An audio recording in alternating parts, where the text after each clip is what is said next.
there could be a possible right answer, which is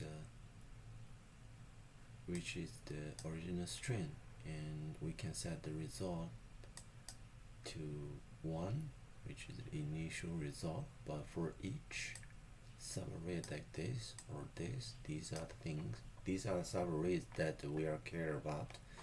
In this case, there are 2 B's, 4 C's, and we just added 1 and 3 to the result.